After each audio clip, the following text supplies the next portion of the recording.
មើអើយស្រីមើមើយូយូទៅមើយូទៅអូនស្អាតដាច់គេមើអើយស្រីមើអូនជានារីខ្មែរបងសូមថ្នមថមថែបានឬអត់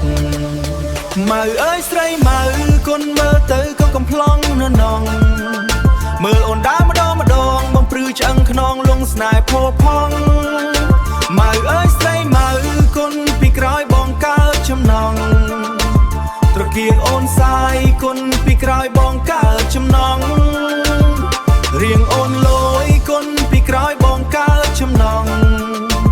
ត្រកៀកអូនសាយមើលមិនចិនណាយបងសូមប្រាប់ត្រង់អ្នកម៉ៅស្រីស្រស់កែវពិសីអូនស្អាតដាច់គេបងជាកំឡោះស្មាំងស្មោះអស់ពីបេះដូងមិនងាករេបើបងចូលដណ្ដឹងតើកែវប្រលឹងស្ងួនអូនព្រមទេបើសិនជាព្រមបងនឹងប្រាប់ម៉ែចូលស្ដីមានស្នេហ៍កុំឲ្យក្រោយគេពេលយើងរៀបការបងនឹងចរចាកែវមាសមេយើងបង្កើតកូនឲ្យបានមួយផ្លូនច្រើនដូចទឹកទន្លេកុំថាអីថ្វាន់កែវកុំប្រកាន់បងនិយាយលេងទេតែបើចង់បានមែនបងរៀបសំណែនជាគូពុកពេម៉ៅអើយស្រីម៉ៅគុណមើលទៅក៏កំ ប្លង់នៅនង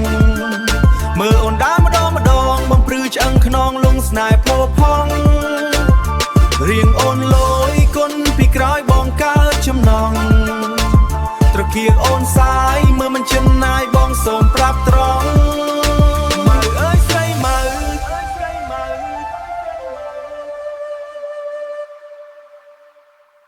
ស្រីខ្មែរថ្ពាល់ខួចញញឹមស្រស់បោះបងចង់ក្បែរចិត្តបងស្មោះសរមិនដែលប្រែប្រួលឡើយមាសមេទោះបីមានស្រីរាប់រយនាក់ទៀតក៏បងមិនរេព្រោះក្នុងបេះដូងបងមានតែអូនម្នាក់គត់ណាស្រីម៉ៅអើយស្រីម៉ៅគុណមើលទៅក៏កំ ប្លង់នៅនងមើលអូនដើរម្ដងម្ដងបងព្រឺឆ្អឹងខ្នងលងស្នេហ៍ផោផងរៀងអូនលយគុណពីក្រោយបងកើតចំណង